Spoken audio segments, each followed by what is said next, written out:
اعوذ باللہ من الشیطان الرجیم بسم اللہ الرحمن الرحیم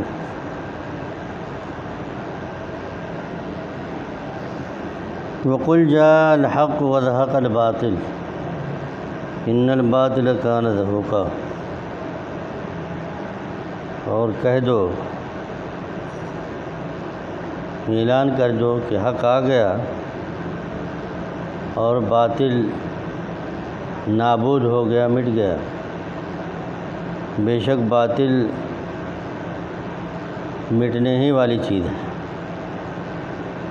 دیکھیے، اوپر ہجرت کا ذکر آیا تھا، دعا سکھائی گئی تھی کہ وَقُلْ رَبِّ أَدْخِلْنِي مُدْخَلَ صِدْقٍ وَأَخْرِجْنِي مُخْرَجَ صِدْقٍ وَاجْعَلْنِي مِن لَّدُنكَ سُلْطَانًا نَصِيرًا۔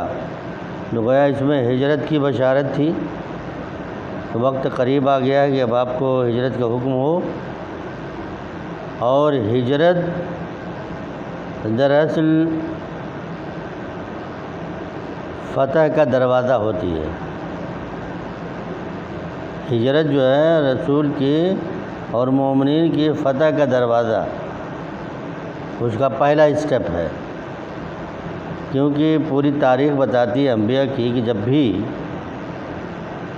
رسول کسی قوم سے اللہ کے حکم سے ہجرت کرتا ہے تو پھر بہت جلد اللہ تعالیٰ اس قوم کا خاتمہ کر دیتا ہے، اس کا فیصلہ کر دیتا ہے۔ تو گویا رسول اللہ صلی اللہ علیہ وسلم کو جب یہ دعا سکھائی گئی کہ باعزت مجھے نکال اور باعزت میرا داخلہ ہو، یہ اللہ تعالیٰ سے دعا کرو، تو گویا اس میں ہجرت کی بشارت ہے، اور گویا ہجرت اب ہو گئی۔ یہ ہجرت ہو گئی تو گویا حق آ گیا اور باطل کو اب نابود ہونا ہے، یہ فیصلہ بھی سنا دیا گیا۔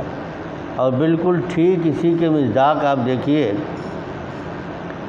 کہ رسول اللہ صلی اللہ علیہ وسلم نے ہجرت کی، اور ہجرت کے ٹھیک 8 سال کے بعد مکہ فتح ہوتا ہے، اور جب مکہ فتح ہو گیا رسول اللہ صلی اللہ علیہ وسلم بیت اللہ میں داخل ہوئے تو جو بت تھے ان بتوں کو اپنے نیزے کے انی سے ایک ایک کو اس طرح سے دھکا دے کے گراتے جاتے تھے اور کہتے جاتے تھے کہ جاء الحق وزهق الباطل ان الباطل کان زہوقا۔ تو وہ اس وقت اس کا عملی اظہار تھا۔ یہاں اس کی خوشخبری سنائی جا رہی کہ ایک وقت بالکل قریب آ چکا ہے، آپ کی ہجرت اور فتح دونوں گویا بالکل قریب ہے۔ اور یہ اس وقت یہ بات کہی جا رہی ہے جب نہایت ہی نامساعد حالات تھے مکے میں۔ مکے کی سرزمین اپنی ساری وسعتوں کے باوجود تنگ ہو رہی تھی مومنین کے لیے۔ مومنین ہجرت کر کے کہیں حبشہ جا رہے تھے، کہیں مدینہ جا رہے تھے، وہاں رہنا خود رسول اللہ صلی اللہ علیہ وسلم کے لیے مشکل ہو گیا تھا۔ ایک جگہ آپ نے تلاش کی تھی کہ طائف میں شاید کچھ لوگ ان کی حمایت اور مدد کے لیے کھڑے ہو جائیں، ان کو اجارت دے دے، ان کو پناہ دے دے، لیکن وہاں بھی نہیں ملی۔ ایسی سنگین صورتحال میں گویا اللہ تعالیٰ ان کو یہ نوید سنا رہا ہے، یہ خوشخبری کی گویا باب کہ اس مشن کو گویا اس کے تکمیل کا وقت آ گیا ہے اور آپ کو فتح و نصرت حاصل ہونے والی۔ تو کیا وقل جاء الحق وزهق الباطل، اعلان کر دو کہ حق آ گیا اور باطل نابود ہو گیا۔ دیکھیے، اس کو ابھی مستقبل کی چیز ہے، لیکن ماضی کے صیغے سے اللہ تعالیٰ نے اس کو بیان کیا ہے۔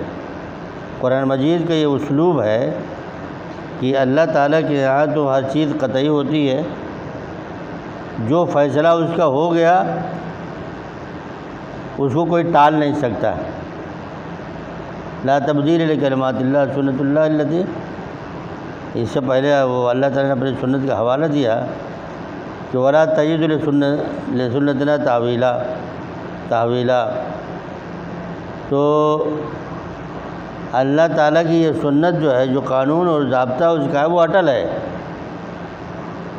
ابھی ہونے والا ہے، لیکن اللہ تعالیٰ نے اس کو ماضی کے صیغے سے ادا کر دیا کہ گویا یوں سمجھو کہ وہ ہو چکا، اب اس کے ہونے میں کوئی شبہ نہیں ہے۔ تو جو بات بالکل قطعی ہوتی ہے اس کے لیے اللہ تعالیٰ ماضی کا صیغہ استعمال کرتا ہے۔ اقتربت الساعہ، قیامت آ گئی، گویا اتنی قریب آ چکی ہے کہ اب اس کے آنے میں کوئی شبہ نہیں باقی رہ گیا۔ تو فرمایا کہ حق آ گیا اور باطل نابود ہو گیا۔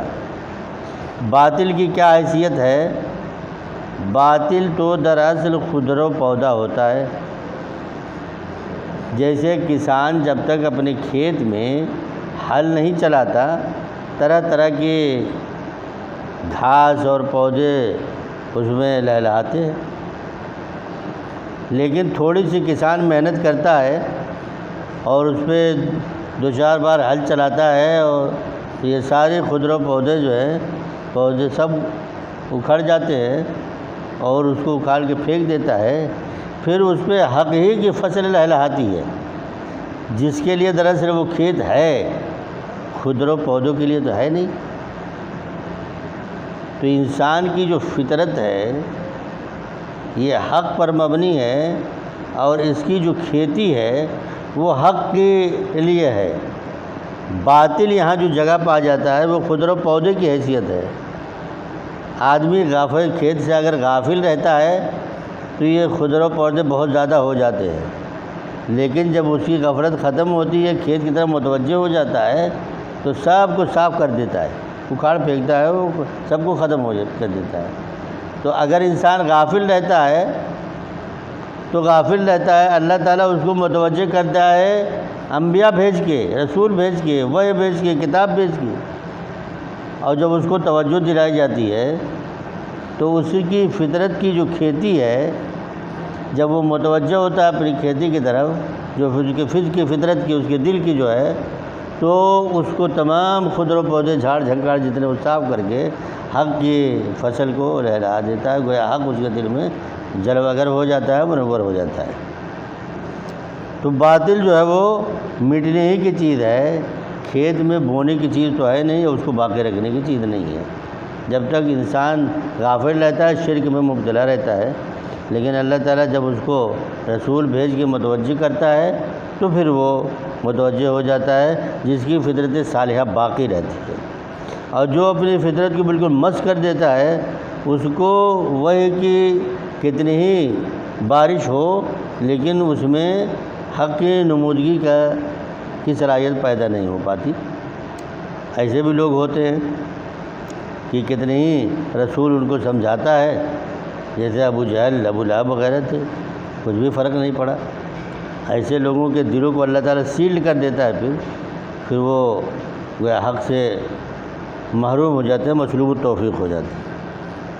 وَنُنَزِّلُ مِنَ الْقُرْآنِ مَا هُوَ شِفَاءٌ وَرَحْمَةٌ لِّلْمُؤْمِنِينَ، یہ قرآن مجید جو گویا اتارا ہے، دراصل یہ جو اس کے غفلت کے شکار اس کی تکذیب کر رہے ہیں، ہونا تو یہ چاہیے تھا کہ اس کے بڑھ کر اپنی عقل و روح کا علاج کرتے، کیونکہ اس میں شفا ہے۔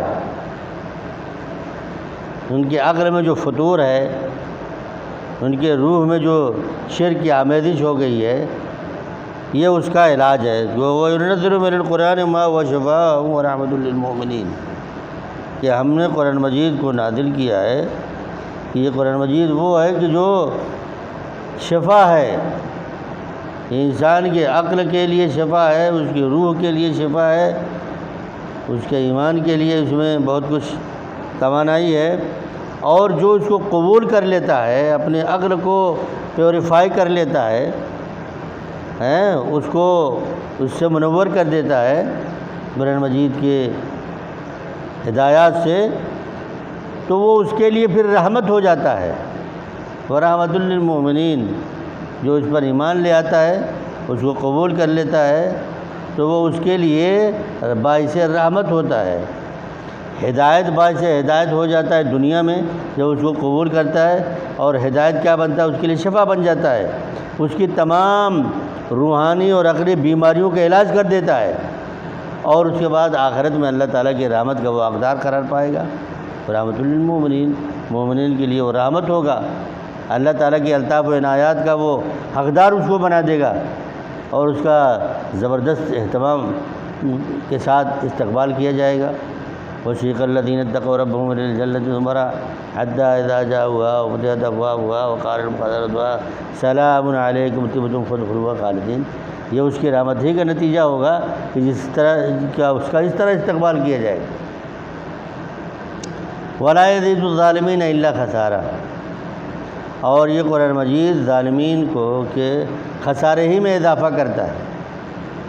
یہ ظالمین سے مراد مشرکین، یہ مشرکین مکہ جو اس کی مخالفت کر رہے ہیں، رسول کی تکذیب کر رہے ہیں، قرآن مجید کی تکذیب کر رہے ہیں، اس کو مانتے نہیں، ماندانہ جذبے سے اس کی راہیں روکتے ہیں، تو یہ اپنے خسارے ہی میں اضافہ کر رہے ہیں۔ ہونا تو یہ چاہیے تھا کہ اپنی بیماریوں کا علاج کر لیتے اور دنیا اور آخرت میں ہدایت اور رحمت کا سامان کرتے، تو اس کی مخالفت کر کے اپنے خسارے کا سودا کر رہے ہیں۔ اس کے خسارے میں روز بروز دن بدن اضافہ ہوتا جا رہا ہے۔ وَإِذَا أَنْعَمْنَا عَلَى الْإِنسَانِ أَعْرَضَ وَنَأَىٰ بِجَانِبِهِ وَإِذَا مَسَّهُ الشَّرُّ كَانَ يَئُوسًا۔ انسان کے نفسیات کی طرف اللہ تعالیٰ نے ذکر کیا کہ یہ جو انسان سے مراد کون ہے؟ یہی مشرکین مکہ، یہی مفسدین، یہی مکذبین، انہی کو انسان کہا اللہ تعالیٰ نے کہ ان کا حال یہ ہے کہ جب اللہ تعالیٰ کی نعمتوں سے بہرمند ہے، ہر طرح کی آسائش ان کو حاصل ہے، اللہ تعالیٰ کی ساری نعمتیں ان کو میسر ہیں، سیادت، قیادت، امامت اور رفاعیت سب کچھ حاصل ہے، تو پھر یہ ان کے سامنے جب قرآن مجید پیش کیا جاتا ہے تو یہ نہایت نفرت اور بیداری اور متکبرانہ انداز سے پہلو بدلتے ہیں، موڈے پھیرتے ہیں۔ جب ان کے سامنے توحید کی بات کی جاتی ہے تو یوں کرتے ہیں۔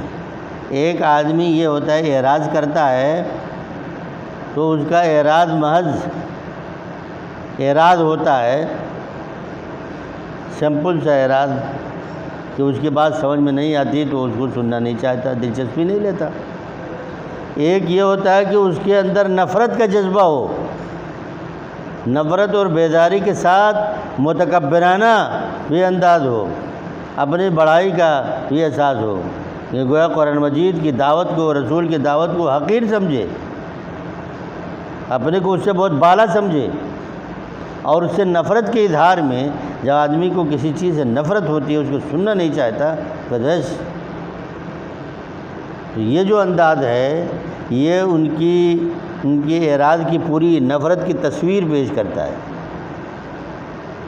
تو اللہ تعالیٰ نے فرمایا کہ وَإِذَا أَنْعَمْنَا عَلَى الْإِنسَانِ أَعْرَضَ وَنَأَىٰ بِجَانِبِهِ، جب ہم انسان پر نوازشات کی بارش کرتے ہیں، انعام و اکرام سے نوازتے ہیں، اس کو تمام اپنی نعمتوں سے بہرمند کرتے ہیں، أَعْرَضَ وَنَأَىٰ بِجَانِبِهِ، وہ اعراض کرتا ہے اور نفرت اور متکبرانہ انداز سے پہلو موڑے پھیرتا ہے، اور اعراض کرتا ہے، منہ پھیرتا ہے، ایسے کرتا ہے۔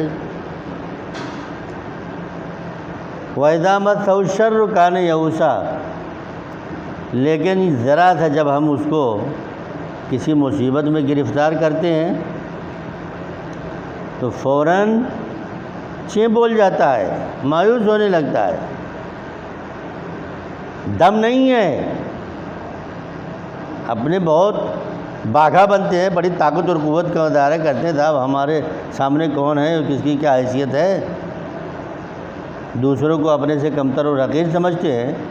لیکن جہاں اللہ تعالیٰ کی ذرا سے بھی گرفت ہوتی ہے تو سارا کسبن نکل جاتا ہے، فوراً مایوس ہونے لگتے ہیں۔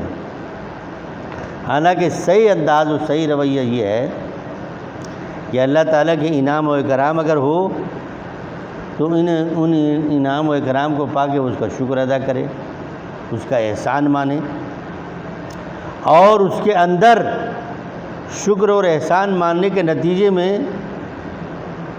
کیا ہوتا ہے، پھر انکسار ہوتا ہے نا، بڑا وہ متکبرانہ انداز میں تو فخر اور غرور نہیں پیدا ہوتا، انکساری ہوتی ہے نا، بردباری ہوتی ہے، پھر وہ گردن جھکا کے چلتا ہے، بڑائی کے احساس میں سینہ تان کے نہیں چلتا ہے نا۔ تو تو یہ شکر اور صبر اس کو کرنا چاہیے، شکر کا اظہار کرنا چاہیے جب اللہ تعالیٰ کی نعمتوں سے بہرہ مند ہو رہا ہو۔ اور اگر اللہ تعالیٰ کسی آزمائش میں ڈال دے، کسی مصیبت میں پھنس جائے، تو پھر یہ ہے کہ ہائے ہائے کر کے بالکل مایوس نہ ہو اور کوئی غلط راہ نہ تلاش کرے، بلکہ صبر استقامت کے ساتھ قائم رہے اور اسی سے درخواست کرے، اللہ تعالیٰ ہی سے اس سے نجات مانگیں کہ اللہ تعالیٰ تو ہم کو اس سے نجات دے دے، تو یہ نجات دے سکتا ہے۔ ہوتا کیا ہے کہ پھر جو ہے لوگ یہاں وہاں جب ہنسائی شروع کر دیتے ہیں، یہاں وہاں پیشانی ٹیکنا شروع کرتے ہیں، ان کے آستانے پہ ان کے آستانے پہ دوڑنے لگتے ہیں مایوسی کے انداز میں، تو نہ یہ طریقہ صحیح ہے نہ وہ طریقہ صحیح ہے۔ تو ان مشرکین مکہ کا حال یہی ہے کہ ابھی ان کو مکے کی سیادت قیادت حاصل ہے، رفاعیت حاصل ہے، تو اپنے سامنے کسی کو خاطر میں نہیں لا رہے، اس طرح بیداری کا اظہار کر رہے ہیں، اس دعوت کو اس طرح سے، اور اللہ تعالیٰ ذرا مصیبت میں ڈالتا ہے تو مایوس ہونے لگتے ہیں۔ کل یعمل علی شاکلتہ فربکم اعلم بمن هو اہدی سبیلا۔ اب یہ رسول اللہ صلی اللہ علیہ وسلم سے کہا جا رہا ہے کہ اس معاملے کو اب اللہ کے حوالے کیجیے، یہ تفویض کی آیت ہے، اللہ کے حوالے کا مطلب کہہ دو کہ کل یعمل علی شاکلتہ، ہر ایک، کل سے مراد گویا دونوں گروپ، جو مسلمین کا ہے جو رسول اللہ صلی اللہ علیہ وسلم کی قیادت میں ہے، اور جو متکبرین ہیں مشرکین ہیں ان کا، یعمل علی شاکلتہ، یہ اپنے اپنے طریقے پر عمل کرتے رہیں۔ اگر یہ نہیں مانتے، توحید کی راہ نہیں اختیار کرتے، شرک ہی پر جمے رہنا چاہتے ہیں تو جمے رہیں، اور مومنین جو ہیں وہ توحید پر قائم رہیں، دونوں اپنے طریقے پر قائم رہیں، اس پر عمل کرتے رہیں۔ فربکم اعلم بمن هو اہدی سبیلا، تو تمہارا رب بہتر طور پر جانتا ہے کہ ان میں کون سب سے زیادہ راہیاب ہے اور صراط مستقیم پر کون ہے، زیادہ راہیاب ہے راستے کے اعتبار سے، یعنی کون سیدھے راستے پر ہے، کون صراط مستقیم پر ہے اور کون بھٹکا ہوا ہے، اللہ تعالیٰ خوب جانتا ہے۔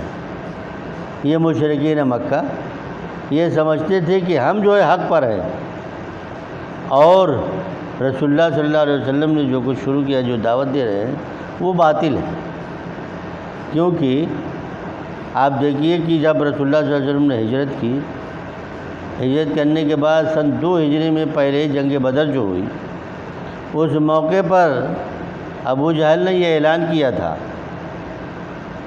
کہ آج یہ طے ہو جائے گا کہ کون حق پر ہے اور کون باطل پر۔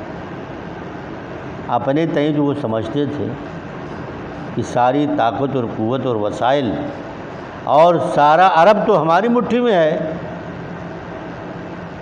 سب کی حمایت و مدد تو ہم کو حاصل ہے، ہم تو ان کو چور کر کے رکھ دیں گے، مدینے کی اینٹ سے اینٹ بجا دیں گے، ان کو بیخ بن سے اکھاڑ پھینکیں گے۔ یہ اپنے تئیں اس زوم میں تھا، وہ اسی بنیاد پر اس نے کہا کہ اب طے ہو جائے گا کون حق پر ہے کون باطل پر، وہ جس کو شکست ہوگی وہ باطل پر ہوگا، جس کو فتح ہوگی وہ حق پر ہوگا، اور حق اور باطل کا فیصلہ اللہ تعالیٰ نے جنگ بدر میں کر دیا کہ 70 سورما ان کے مارے گئے، اور ایک ایک جنگجو جو تھا وہ کم سے کم 1,000 کے لشکر پہ بھاری مانا جاتا تھا، اتنے ماہر جنگ تھے وہ، اتنی مہارت تھی ان کی، اتنا اسلحہ کے استعمال کے وہ ماہر تھے۔ لیکن ہوا کیا کہ 70 ایسے سورما مارے گئے اور وہ اتنے ہی گرفتار کیے گئے، سارا کسبل نکل گیا، اس کے باوجود مرغی کی ایک ٹانگ، پھر بھی سمجھ میں نہیں آیا، حالانکہ ابو جہل نے اعلان کیا تھا، ابو جہل کی بہرحال اس میں اہمیت تھی، اور اس کے باوجود یہ دیکھ لیا کہ اتنی کم تعداد میں تھے مسلمان، یہ 1000 تھے مسلمان، 313 تھے، ان کے پوری طرح مسلح تھے، ان کے پاس کچھ بھی نہیں تھا، کسی کے پاس تلوار ہے تو نیزہ نہیں، نیزہ ہے تو ڈھال نہیں، ڈھال ہے تو تلوار نہیں، کسی کے پاس سواری ہے تو کسی کے پاس سواری بھی نہیں، تلوار ہے تو ٹوٹی پھوٹی ہے، نیزہ ہے تو وہ بھی ایسے ہی ہے بے نیام، اور کسی کے پاس کچھ ہے کسی کے پاس کچھ ہے، یعنی بالکل بے سر و سامانی کے عالم میں ہے مسلمان۔ ابھی تو ہجرت کر کے گئے تھے اور اپنا سارا اساتذہ تو مکے میں چھوڑ کے چلے گئے تھے، اس کے باوجود جو مقابلہ ہوا تو ان کی شکست ہو گئی، لیکن انتقام کے جوش میں، اس کی آگ میں ان کو یہ حقیقت سجھائی نہیں دی، اپنی کہی ہوئی بات پر بھی وہ قائم نہیں ہوئے، اور ان کی عقل و شعور بیدار نہیں ہوا کہ وہ دیکھتے کہ تھا واقعی یہ کسی انسان کے بس کی بات نہیں، یہ رسول ہی ہے کہ جن کو یہ توانائی و قوت حاصل ہے، اور ان کو غیبت مدد سے یہ فتح ہوئی ہوگی۔ اللہ تعالیٰ نے خود ہی اعلان کیا کہ وما رمیت اذ رمیت ولکن اللہ رمی، تم مار رہے تو تم نہیں مار رہے تھے بلکہ اللہ تعالیٰ مار رہا ہے، اللہ تعالیٰ لڑ رہا تھا۔ تو بہرحال یہ کہا گیا کہ کہہ دو کہ اپنے اپنے طریقے پر قائم رہو، جمے رہو، تمہارا رب زیادہ بہتر طور پر جانتا ہے کہ کون زیادہ راہیاب ہے۔ اگر تم اسی پر اصرار کرتے ہو کہ ہم ہی حق پر ہیں تو اللہ تعالیٰ اس حق کو واضح کر دے گا۔ وَيَسْأَلُونَكَ عَنِ الرُّوحِ، اب یہاں سے دیکھیے ایک نیا سلسلہ شروع ہو رہا ہے۔ یہاں سے رسول اللہ صلی اللہ علیہ وسلم اور قرآن مجید پر جو اعتراضات کیے گئے تھے، جو اس وقت کیے جا رہے تھے، ان اعتراضات کا جواب دیا گیا ہے۔ اس کی تفصیلات یہاں بیان کی گئی ہیں۔ رسول اللہ صلی اللہ علیہ وسلم سے عام طور پر سوال کیا جاتا تھا تو سوال اس لیے نہیں کرتے تھے کہ وہ سمجھنا چاہتے ہوں۔ بہت سارے لوگ آپ کے مجلس میں آتے اگر تو آپ سے کچھ پوچھتے تو اس لیے نہیں پوچھتے تھے، بالخصوص مشرکین مکہ، کہ وہ حقیقت جاننا چاہتے ہوں، سمجھنا چاہتے ہوں، اور سمجھ جائیں تو مان لیں گے، بلکہ سوال یہ کرتے تھے آپ کو زج کرنے کے لیے، آپ کو پریشان کرنے کے لیے، آپ کو ڈاؤن کرنے کے لیے، آپ کو گویا شکست دینے کے لیے یہ سوال کرتے تھے کہ ایسی بات پوچھو کہ جس کا جواب ہی نہ بن پڑے، اور اگر جواب دیں اور ہمارے علم کے مطابق وہ غلط ہو، کیونکہ بہت سارے سوالات یہود سکھاتے تھے مشرکین مکہ کو کہ یہ سوال کرو، اور جس کا بہت سارے سوال کا تعلق ابھی آپ آگے آئے گا دیکھیں گے سورہ کہف میں، کہ یہود کی تاریخ سے اس کا تعلق ہوتا تھا۔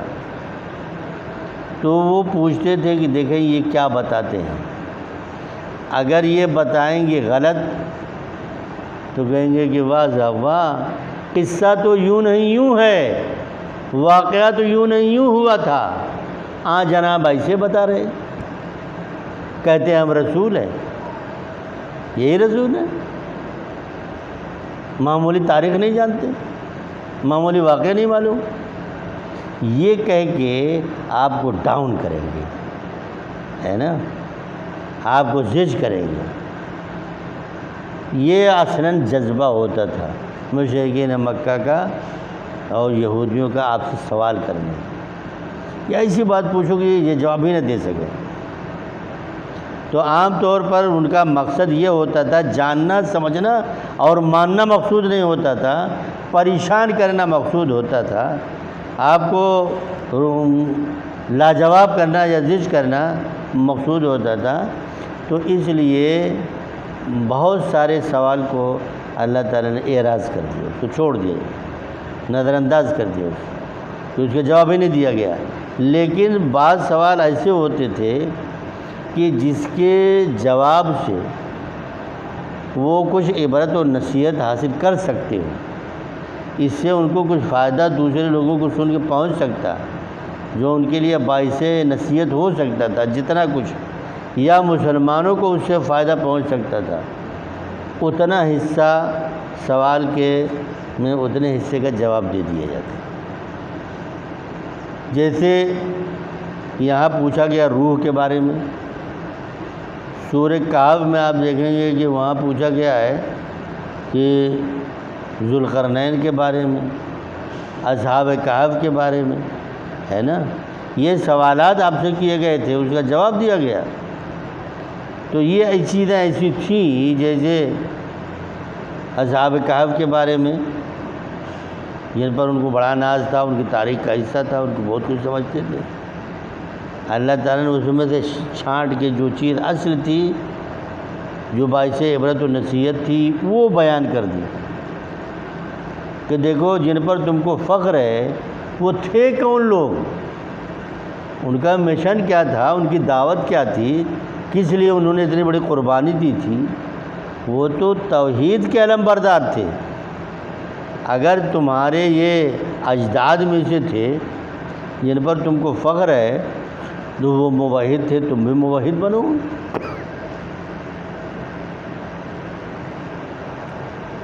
تو ان کی زندگی کا وہ حصہ بیان کیا گیا۔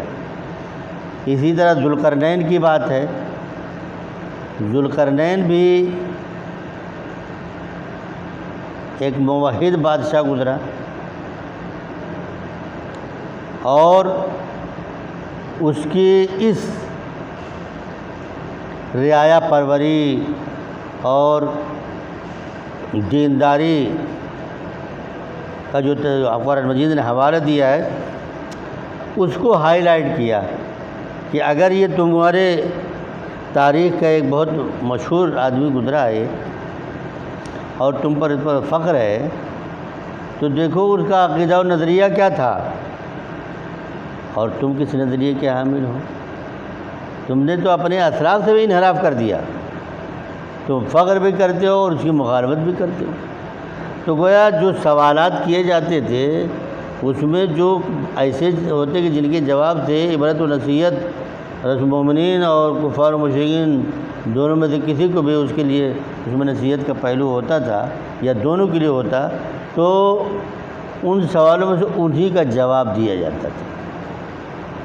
اسی طرح کے سوال میں سے ایک سوال یہاں آیا، یہ روح کے بارے میں۔ وَيَسْأَلُونَكَ عَنِ الرُّوحِ قُلِ الرُّوحُ مِنْ أَمْرِ رَبِّي وَمَا أُوتِيتُم مِّنَ الْعِلْمِ إِلَّا قَلِيلًا۔ وہ تم سے پوچھتے ہیں روح کے بارے میں، کہہ دو روح جو ہے میرے رب کے حکم میں سے ہے، یہ امر الہی ہے، اور وَمَا أُوتِيتُم مِّنَ الْعِلْمِ إِلَّا قَلِيلًا، اور مجھے بہت معمولی علم عطا کیا گیا ہے، اس سے زیادہ میرے پاس علم نہیں ہے۔ اب یہ سوال کیا جاتا ہے تو روح سے کیا مراد ہے؟ روح سے مراد اصلاً یہاں وحی ہے نا، یہ روح نہیں جو جس سے انسان زندہ رہتا ہے، لیکن لفظ اللہ تعالیٰ نے وہی استعمال کیا روح کا کہ جس کا اطلاق دونوں پر ہوتا ہے نا۔ روح جس طرح انسان کو زندہ رکھتی ہے اور وہ نکل جائے تو انسان مردہ ہو جاتا ہے، بالکل یہی حیثیت، یہی چیز وحی الہی کے اندر بھی ہے۔ وحی جو ہے اللہ تعالیٰ کی ہدایات اور اس کے جو احکام ہیں، یہ دراصل ایک روح کی حیثیت ہے جو انسان کو روحانی اعتبار سے زندہ اور باقی رکھتی ہے۔ جب وہ چیز مٹ جاتی ہے، ختم ہو جاتی ہے، تو انسان روحانی اعتبار سے مردہ ہو جاتا ہے۔ یہ چلتی پھرتی لاش مشرکین مکہ کو کیا کہا گیا؟ یہ مردہ ہیں۔ یہ مردہ ہے، مردہ چلتے پھرتے مردہ ہے. کہیں کہا گیا کہ یہ چوپائے ہیں، بلکہ اس سے بھی بدتر ہے. تو یہ وحی کے بارے میں ان سے سوال یہ کہا گیا کہ آپ سے پوچھتے ہیں یہ وحی کیا چیز ہے، روح کیا چیز ہے؟ کہہ دو کہ روح میرے رب کے حکم میں سے ہے، یہ امر الہی ہے. اب ظاہر ہے کہ وحی تو ایسی چیز ہے کہ جس کے اوپر اترتی ہے اسی کو اس کا تجربہ ہو سکتا ہے، اور اپنے اس تجربے کو کسی دوسرے کو وہ منتقل نہیں کر پاتا، نہ دوسرا اس کو محسوس کر پائے گا. اس کے معمولی شواہد اور آثار جو صحابہ کرام سے ہم تک منتقل ہوئے ہیں، وہ دیکھ کر کے تو قیاس لوگ کر لیتے تھے کہ اس وقت آپ پر وہ اتر رہی ہے. مثلاً آپ اچانک بہت خاموش ہو جاتے، سنجیدہ ہو جاتے، اور ٹھنڈی کا بھی موسم ہوتا تھا تو پسینہ ٹپکنے لگتا تھا، بہت جیسے بہت بھاری بوجھ تلے دبے جا رہے ہوں. پھر تھوڑی دیر کے بعد یہ کیفیت ختم ہو جاتی تھی، تو پھر آپ جو وحی آتی تھی اس کو سناتے تھے. تو ظاہری علامت جو ہوتی تھی یہ دیکھ کر کے بدل کر سکتے ہیں. خود پہلی وحی جو نازل ہوئی غار حرا میں، وہ آپ کا جو ایسا عجیب و غریب تجربہ تھا کہ جسے آپ پریشان ہو گئے، اور آ کر کے فوراً حضرت خدیجہ رضی اللہ عنہا سے کہا کہ زملونی زملونی، مجھے چادر اڑا دو چادر اڑا دو. اس کے بعد جب اٹھے تو کیفیت یہ تھی کہ کہنے لگے کہ لگتا ہے کہ میں ہلاک ہو جاؤں گا. اس طرح کی کیفیت اپنی بیان کی. تو وہ ورقہ بن نوفل کے پاس لے گئے، ان کو سابقہ انبیاء کے صحائف کے بارے میں معلوم تھا، انہوں نے ان سے تجربہ اپنا بیان کیا. تو انہوں نے کہا کہ نہیں، یہ تو وہی ناموس ہے، یہ وہی فرشتہ ہے جو موسیٰ کے پاس آیا کرتا تھا. اور پھر اس کی تفصیلات انہوں نے بیان کی، اس کا یہاں موقع نہیں ہے. تو گویا وحی کا تجربہ جس پر ہوتا ہے، وہ نازل ہوتی ہے، وہی محسوس کر سکتا ہے. اس کو ساری کیفیت کو لفظوں میں دوسرے سے نہیں بیان کیا جا سکتا. معمولی کیفیت تو بیان کی جا سکتی ہے، ایسا لگتا ہے ایسا لگتا ہے، لیکن اس کو بیان ہی نہیں کیا جا سکتا. اور دوسری چیز یہ کہ وحی کس پر، کس کے قلب پر اللہ تعالیٰ نازل کرے، یہ کسی کا اپنا انتخاب نہیں ہوتا، کسی کی اپنی مرضی کا عمل دخل نہیں ہوتا. اور اس میں جو معیار ہوتا ہے وہ ہمارے موجودہ دنیا کا جو معیار مانا جاتا ہے کہ فلاں آپ بہت بڑا آدمی ہے، یہ وحی اس کے پاس آنی چاہیے. یعنی جیسے وہ کہتے تھے نا کہ مکہ اور طائف کے کسی عظیم شخص پر یہ وحی نازل ہونی چاہیے تھی. یہ فتو فقیر جن کو 2 وقت کی روٹی بھی میسر نہیں، یتیم آدمی، ان پہ کیوں وحی نازل ہوئی؟ اللہ تعالیٰ تو کسی کو بڑے آدمی کو انتخاب کرنا چاہیے تھا. ہندوستان میں ٹاٹا برلا ڈالمیاں ہیں جیسے لوگ ہیں. تو گویا ہماری یہاں کی زندگی کا جو معیار ہے، کہ جو ایک بڑا آدمی ہے وہ کیا ہے؟ اس کے پاس دولت، مادی طاقت اور قوت اور دولت کے نتیجے میں ہم کسی کو بڑا سمجھتے ہیں. اللہ تعالیٰ کے نزدیک وہ بڑا نہیں ہوتا. اور بالخصوص ایسا بڑا آدمی جو صرف مادی بنیاد پر ہو، وہ کبھی وحی کا متحمل ہو ہی نہیں سکتا. متحمل کس کو اللہ تعالیٰ سمجھتا ہے اور بناتا ہے؟ جو اخلاقی اعتبار سے سب سے اعلیٰ ہو. انک لعلی خلق عظیم، انک لعلی خلق عظیم، رسول اللہ صلی اللہ علیہ وسلم کی تعریف میں یہ بات کہی گئی. تو جو اعلیٰ اخلاق، کردار اور اس طرح کی اعلیٰ صلاحیتوں سے، اوصاف حمیدہ سے متصف ہو، وہ اس روحانی بوجھ کو اٹھا سکتا ہے. مادی طاقت اور قوت یہ معیار نہیں ہے. تم اس معیار پہ پرکھتے ہو کہ وہ تو فلاں کے پاس آنی چاہیے تھی، اس اعتبار سے تو صاحب ابو سفیان کے پاس آنی چاہیے تھی، تو وہیں ابو جہل کے پاس آتی تھی، ابو لہب کے پاس، کیونکہ یہ مالدار لوگ تھے، دولت مند لوگ تھے۔ لیکن اللہ تعالیٰ نے انتخاب کس کا کیا؟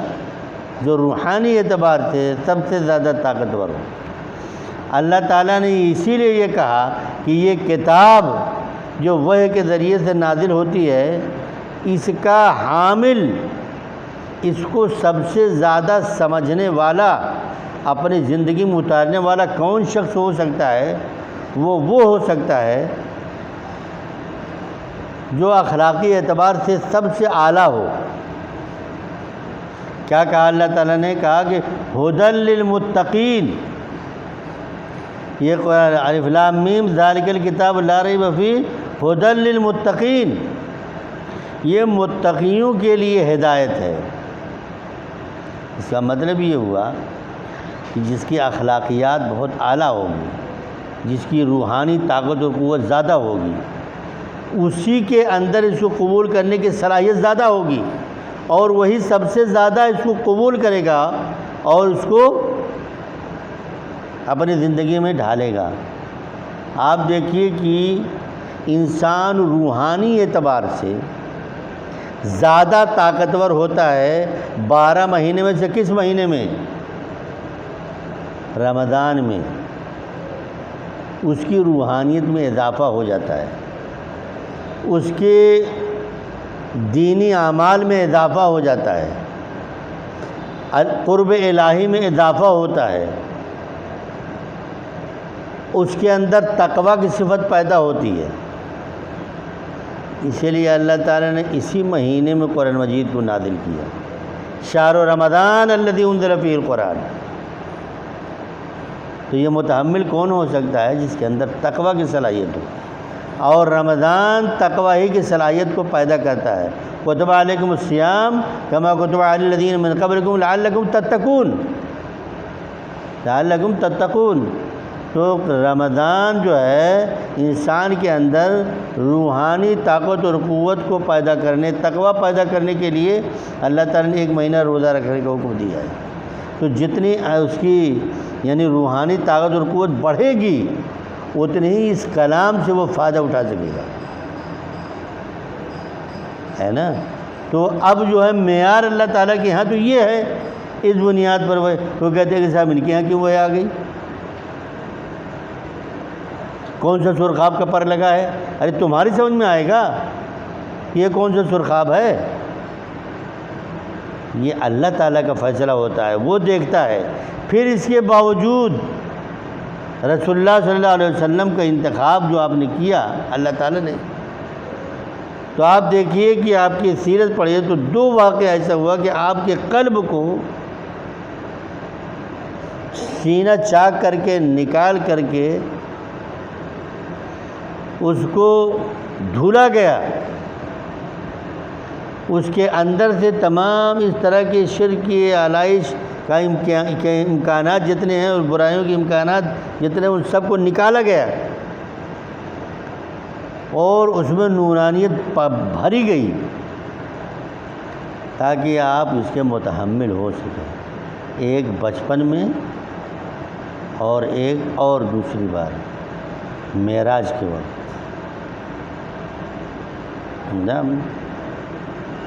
تو یہ 2 بار آپ کے سینے کو چاک کر کے آپ تھالے میں آپ کا دل نکالا گیا تھا اور اس کو دھلا گیا تھا، تب جا کر کے آپ اس کے متحمل ہوئے ہیں۔ ہر ایرا غیرہ کہے گا کہ میرے پاس کیوں نہیں وہی آتی، یہ کیسے ہو؟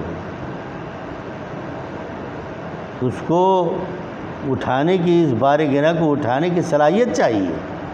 وہ صلاحیت اللہ تعالیٰ دیکھتا ہے کس کے اندر ہے، جس کے اندر وہ چیز ہوتی ہے اسی کو وہ عنایت کرے گا، جو کیونکہ وہی اس کا اہل بن سکتا ہے۔ اور دیکھیے بات تھوڑا طویل ہو جائے گی دوسری سے، لیکن 2-3 جملے میں کہ پوری دنیا میں جتنی اقوام تھیں ان ساری اقوام کو اللہ تعالیٰ نے پرکھا، دیکھا، جانچا اور اس میں پھر سب سے زیادہ جو قوم اس کے حامل ہو سکتی تھی اس کا انتخاب کیا، اور وہ بنو اسماعیل میں قبیلہ قریش کے لوگ تھے۔ جو صلاحیت اس زمانے میں قبیلہ قریش کے اندر تھی، برائیوں کے ساتھ ساتھ جو خوبیاں تھیں ان کی، پوری دنیا میں آج تک ان خوبیوں کا حامل کوئی قوم نہیں بن سکی۔ جو خوبیاں ان کے اندر تھی، انہی خوبیوں کی وجہ سے اللہ تعالیٰ نے اس میں رسول مبعوث فرمایا۔ بنو اسرائیل ان کی گھٹی میں غداری بے وفائی تھی اس وقت، آج بھی وہ ہے۔ بار بار اللہ تعالیٰ نے ان کو موقع دیا، لیکن ہر بار وہ بے وفائی غداری میں ٹاپ کیا انہوں نے۔ اس کے علاوہ جتنی اقوام تھیں، یورپ کی اقوام تو اس قابل تھی ہی نہیں، دوسری اقوام جو تھیں وہ تو تھی ہی نہیں اس قابل، صرف اہل عرب تھی۔ اہل عرب کے اندر جو خوبیاں تھیں وہ کسی اور کے اندر نہیں، جیسے ایفاء عہد۔ ایفاء عہد کی جو خوبی تھی، ایفاء عہد آپ لوگوں نے جمہرہ پڑھا نہیں پڑھا؟ ابھی پڑھ رہے ہیں، ابھی پڑھیں گے۔ ایفاء عہد کا ان کا حال یہ تھا اس زمانے میں کہ کسی قبیلے کے غلام نے کسی بھی اجنبی آدمی کو اگر پناہ دے دی تو پھر اس قبیلے کے لیے اس کی جان اور اس کا مال پورے قبیلے کی جان اور مال سے افضل قرار پاتا، اور پورا قبیلہ اس کی دل و جان سے اس کی حفاظت کرتا ہے کہ اس کو کوئی گزند نہ پہنچانے پائے، اور اگر کسی نے اس کو نقصان پہنچا دیا تو پورے قبیلہ اس کے قصاص میں قربان ہو جائے، یہ قبول تھا، لیکن اس کے خون سے دستبردار ہو جائے یہ قبول نہیں تھا۔ آپ پڑھیں گے جمہرہ میں، کیوں کہ ہم نے اس کو جان کا تحفظ دے دیا، مال کا تحفظ دے دیا، اب جیتے جی غداری نہیں ہو سکتی۔ اس کا نام ہے ایفاء عہد۔ ضیافت جو ان کے یہاں تھی، آپ پڑھیں گے، ایک معمولی آدمی، معمولی اور معمولی آدمی کون، اس کا معیار کیا، اتنا معمولی آدمی کہ جس کا کل سرمایہ ایک اونٹنی ہو، جس کا دودھ پیتا ہے وہی اس کی سامان غذا، اسی پر برداری کرتا ہے، اسی پر سواری کرتا ہے، وہی کل اس کا سرمایہ ہے، اسی کے بیس پر اس کی زندگی گزر رہی ہے۔ لیکن 12 بجے رات میں اگر کوئی مہمان آ گیا اور اس کے پاس اگر کچھ کھلانے کے لیے نہیں ہے تو اس ایک آدمی کے لیے جو زیادہ سے زیادہ 2 بوٹی 4 بوٹی کھائے گا، اپنے اس اونٹنی کو ذبح کر کے اس کو کھلانے میں اس کو دریغ نہیں ہوتا، اس کو فیصلہ کرنے میں دیر نہیں لگتی، فوراً اس کے لیے ذبح کر دیتا، یہ نہیں سوچتا کہ پھر میرا کیا ہوگا۔ یہ ان کے یہاں ضیافت تھی۔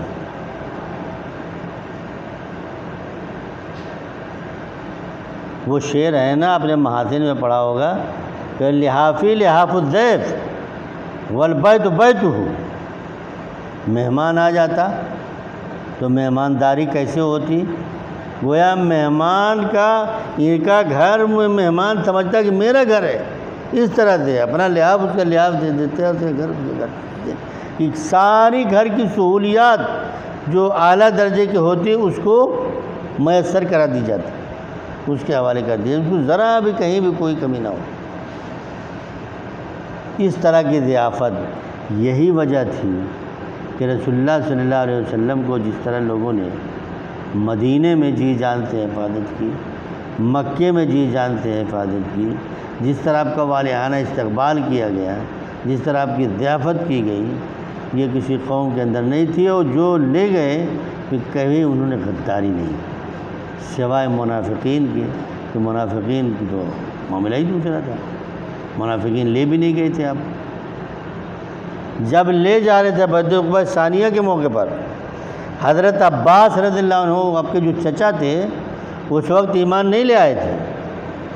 انہوں نے کہا کہ دیکھو میرے بھتیجے کو لے جا رہے ہو، ہم نے جی جان سے اس کی حفاظت کی ہے، اگر تم لوگ اپنے جان سے بڑھ کے اس کی جان عزیز نہیں رکھ سکتے ہو تو مت لے جانا۔ انہوں نے کہا کہ نہیں، ہم ان کی جی جان سے حفاظت کریں، تب لے جانے کی اجازت دی۔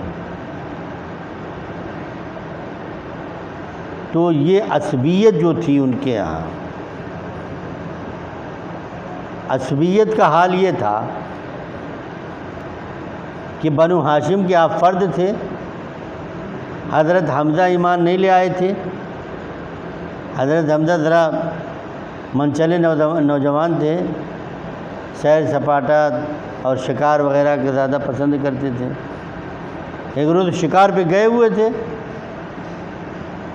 رسول اللہ صلی اللہ علیہ وسلم کے ساتھ کچھ بدتمیزی کی ابو جہل نے، ایک لونڈی نے دیکھ لیا تھا۔ جب وہ شکار سے واپس آئے، ابھی گھر نہیں پہنچے تھے، لونڈی نے کہا کچھ پتہ ہے، آج ابو جہل نے تمہارے بھتیجی کی ایسی تیسی کر دی، بہت رسوا کیا۔ نتیجہ کیا ہوا؟ ابھی مسلمان نہیں ہوئے تھے، صرف خاندان کے ایک فرد ہونے کی وجہ، عصبیت جس کو کہتے ہیں، فوراً اسی حال میں اس کی تلاش میں ابو جہل کے نکلے، دیکھا کہ شاید غالباً بیت اللہ میں بیٹھا ہوا ہے، کہاں تھا، کمان سے مارا، اس کا سر پھٹ گیا۔ اس کے اور جو دوسرے حمایتی تھے دوڑے، لیکن اس کی جرأت اور ہمت نہیں ہوئی کہ وہ کہتا کہ ان کو پکڑو، ہم جوابی کارروائی کریں گے۔ دہشت تھی اس پر، کہنے لگا جانے دو مجھ سے غلطی ہو گئی تھی۔ حالانکہ وہ تنہا تھے، اس کے اور لوگ تھے، چاہتا تو ان سے کر سکتا تھا، لیکن اس کا انجام معلوم تھا اس کو، وہ بنو امیہ کا تھا یا بنو ہاشم کے، ابو جہل بنو امیہ سے تھا، لیکن اتنا روب تھا اور یہ جانتے تھے کہ ایمان نہیں لیں، اس کے باوجود تو یہ حمایت، یہ ضیافت، یہ حفاظ عہد، اس طرح کی جو کوالٹی تھی، جو صفات تھی، یہ دنیا میں کسی اور قوم کے اندر نہیں تھی۔ اس لیے اللہ تعالیٰ نے اس میں سے اس قوم کو منتخب کیا، پھر اس میں سے پھر رسول اللہ صلی اللہ علیہ وسلم کا انتخاب ہوا۔ تو وحی کے بارے میں یہ پوچھتے کہ صاحب وحی کیا چیز ہے، وحی کیوں آتی ہے؟ تو کہہ دیا گیا کہ یہ تمہاری سمجھ سے بالا ہے، ہمارے ربی، میرے رب کے امر میں سے حکم ہے، وما اوتیتم من العلم الا قلیلا، اور مجھے بہت معمولی اور تھوڑا علم آتا ہوا ہے، میں اس کو بتا نہیں سکتا، اس کی حقیقت کو تم اور نہ تم سمجھ سکتے۔ وَلَئِنْ شِئْنَا لَنَذْهَبَنَّ بِالَّذِي أَوْحَيْنَا إِلَيْكَ ثُمَّ لَا تَجِدُ لَكَ بِهِ عَلَيْنَا وَكِيلًا، اور اگر ہم چاہیں، یہ دکھانا مقصود یہ ہے کہ رسول اللہ صلی اللہ علیہ وسلم کی اپنی طلب پر یہ وحی نہیں ملی آئی آپ کے پاس، اس میں آپ کا کوئی عمل دخل نہیں ہے، یہ اللہ تعالیٰ کے خاص عنایت کا نتیجہ ہے، اس میں آپ کی آمرزی کا کوئی دخل نہیں۔ فرمایا کہ اگر ہم چاہیں تو لنذهبن بالذی اوحینا الیک، ہم اس کو سلب کر لیں تو ہم نے تم پر وحی کی ہے، وحی کو سب واپس لے لیں، ثم لا تجد لک بہ علینا وکیلا، پھر تم ہمارے خلاف اس باب میں کوئی یار و مددگار نہیں پاؤ گے۔ وہ یہ خالص ہماری نوازش ہے۔ یہ بات رسول اللہ صلی اللہ علیہ وسلم کہی گئی ہے، لیکن دراصل کفار و مشرکین کو سنانا ہے کہ یہ کسی کے مانگے تانگے سے کسی کو نہیں ملتی، یہ عطیہ خداوندی ہے، اور وہ جس کو سمجھتا ہے کہ وہ اس کا ہے اس کو دیتا ہے۔ رسول جو بھی چاہے تو کہتا ہے اللہ تعالیٰ ہم سلب کر لیں تو کچھ نہیں کر سکتے۔ اس لیے اس وحی کے بارے میں یہ مت کہو کہ صاحب یہ ہمارے پاس کیوں نہیں آئی، فلاں کے پاس کیوں نہیں آئی، ہمارے پاس بھی وحی آئے تب ہم مانیں گے، یقین کریں گے، یہ سب باتیں غلط ہیں۔ الا رحمۃ من ربک، البتہ یہ مستثنیٰ منقطع ہے، البتہ یہ تمہارے رب کی عنایت ہے، رحمت ہے، فضل ہے اس کا جو تم پر اس نے وحی کی ہے۔ ان فضلہ کان علیک کبیرہ، کہ اس کا فضل تم پر بہت بڑا فضل، یہ بہت بڑی عنایت ہے اس کی تم پر۔ تو یہ عنایت ہی ہے، عنایت میں کسی کا اختیار نہیں ہوتا، کوئی نہ کوئی کسی کا اس پر عمل دخل ہوتا ہے، یہ تو نوازش ہوتی ہے، بخشش ہوتی ہے۔ کل اجتمعت الانس والجن علی ان یأتوا بمثل هذا القرآن لا یأتون بمثلہ ولو کان بعضهم لبعض ظہیرا۔ اب دیکھیے یہ جو اعتراض قرآن مجید پر کیا جا رہا تھا کہ رسول اللہ صلی اللہ علیہ وسلم نے یہ اپنی طرف سے گڑھ کے پیش کیا ہے، یہ کچھ لوگوں سے سیکھ کر کے پیش کیا ہے، یہ اس کا جواب دیا جا رہا ہے کہ کہہ دو کہ کل اجتمعت الانس والجن، انسان اور جنات اگر سب جمع ہو جائیں، اس بات پر متفق ہو جائیں کہ اس جیسا وہ کوئی قرآن مجید پیش کریں تو لا یأتون بمثلہ، ایسا وہ قرآن نہیں لا سکتے، ولو کان بعضهم لبعض ظہیرا، اگرچہ وہ ایک دوسرے کے مددگار بن جائیں، یعنی سب مل کے اجتماعی کوشش کر کے اس جیسا قرآن، یعنی اس جیسی ایک سورہ بھی بنا کے پیش کر دیں، فاتوا بسورۃ من مثلہ، ایک سورہ بھی تم بنا کے پیش کر دو، نہیں کر سکتے۔ ایک لطیفہ بیان کیا جاتا ہے، کتاب جب یہ چیلنج آیا تو کچھ مکہ کے منچلے نوجوان اکٹھا ہوئے، کہنے لگے صاحب یہ کیا بات ہے، ہم بھی یہ پیش کر سکتے ہیں، ایک سورہ کیا ہے؟ اب صاحب ان کی زبان آور تو تھی، زبان بہت اعلیٰ ہوتی تھی، لیکن قرآن مجید کے سامنے سب ہیج، بیٹھے بیٹھے بیٹھے بیٹھے بہت غور فکر کیا، سوچا کیسے بنائے، تو ایک نے کہا کہ ٹھیک میں سناتا ہوں، الفیل ملفیل وما ادراک ملفیل لہو خرطوم طویل۔ جب اس نے یہ بات کہی تو اس میں جتنے اس کے ساتھی تھے کہہ لگا گھر دیا گیا، احمق کہیں کہ اس میں بات کیا ہے، کیا ہاتھی کے ایک سوٹ ہوتا ہے، یہ کون سی بات ہوئی،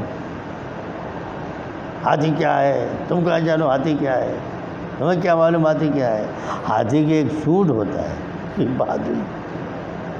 القاریہ ملقاریہ وما ادراک ملقاریہ۔ اب اس کے بعد جو بات اللہ تعالیٰ کہتا ہے اس میں کتنا دم ہے، یوم یکون الناس کالفراش المبثوث وتکون الجبال کالعہن المنفوش فاما من ثقلت موازینہ فہو فی عیشۃ راضیہ واما من خفت موازینہ فہو ہاویہ وما ادراک ما ہی نار حامیہ۔ یہ جو بات ہے، اس میں جو دم ہے، اس میں جو فساد و بلاغت، اس کے اندر جو خیالات کی بلندی ہے، وہ لوگ خرطوم طویل میں۔ یہ چیلنج اللہ تعالیٰ کا قیامت تک کے لیے ہے، کوئی آج تک ایسا کلام نہیں پیش کر سکا۔ تو اللہ تعالیٰ نے فرمایا کہ اگر جنات اور انسان اس بات پر متفق ہو جائیں کہ اس طرح قرآن مجید لے آئیں گے، بنائیں گے، تو وہ ایسا قرآن مجید نہیں پیش کر سکتے، اگرچہ وہ ایک دوسرے کے مددگار بن کے ایک دوسرے کے تعاون ہی سے اس کی کوشش کیوں نہ کریں۔ وَلَقَدْ صَرَّفْنَا لِلنَّاسِ فِي هَذَا الْقُرْآنِ مِنْ كُلِّ مَثَلٍ فَأَبَىٰ أَكْثَرُ النَّاسِ إِلَّا كُفُورًا۔ حقیقت یہ ہے کہ ہم نے لوگوں کے لیے اس قرآن مجید کو میں من کل مثل، ہر طرح کے علم و حکمت کی باتوں کو ہم نے گوناگوں الفاظ میں بیان کیے، گوناگوں اسلوب میں، طرح طرح سے مختلف انداز میں، مختلف پیرا بیان میں علم و حکمت کی باتیں ہم نے بیان کر دی۔ فابا اکثر الناس الا کفورا، لیکن بیشتر لوگ ہیں کہ جو انکار ہی پر اصرار کیے جا رہے ہیں۔ فابا اکثر الناس الا کفورا، ناشکر ہی پر، انکار ہی پر وہ اڑے ہوئے ہیں۔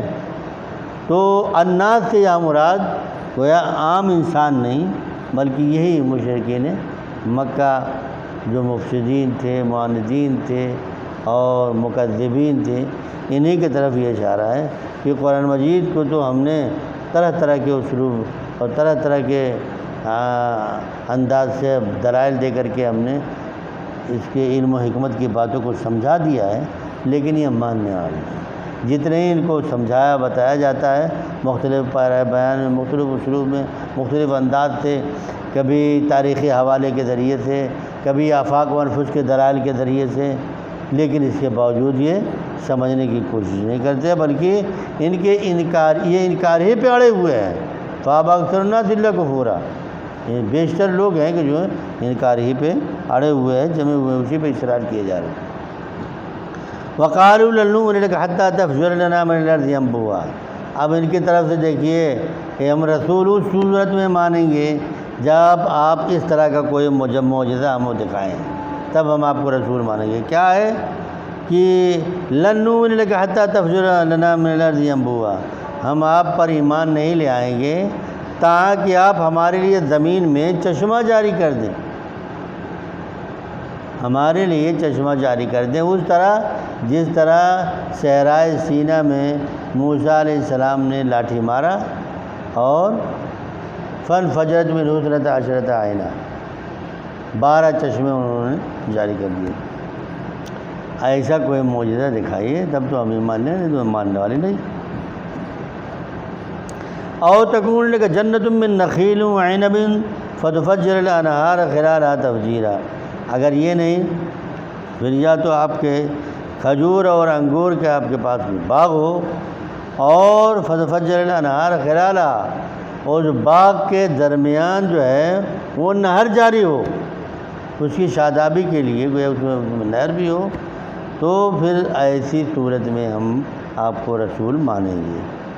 او تسقط السماء كما زعمت علينا كسفا او تأتي بالله والملائكة قبيلا، او تسقط السماء كما زعمت علينا كسفا، یا آسمان سے کوئی ٹکڑا ہم کو ہمارے اوپر گرا دیجئے، جیسا کہ آپ سمجھتے ہیں، گمان کرتے ہیں، آپ کا خیال ہے کہ رسول کے تکذیب کے نتیجے میں عذاب آ جائے گا، تو آسمان سے کوئی ٹکڑا گرائیے ہمارے سر پہ ہیں، تب تو ہم جانیں کہ ہاں ہم اللہ کے رسول ہیں۔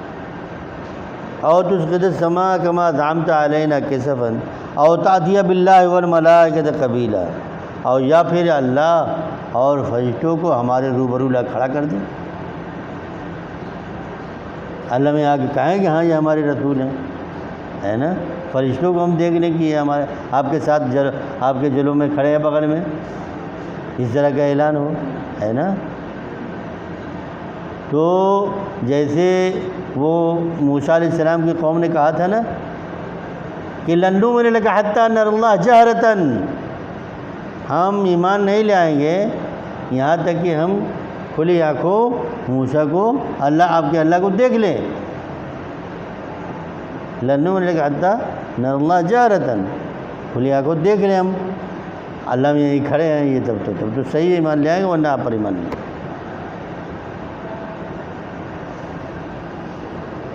تو او تأتی باللہ والملائکۃ قبیلا، ملائکہ اور اللہ تعالیٰ یہ روبرو آ کے سامنے کھڑے ہو جائیں۔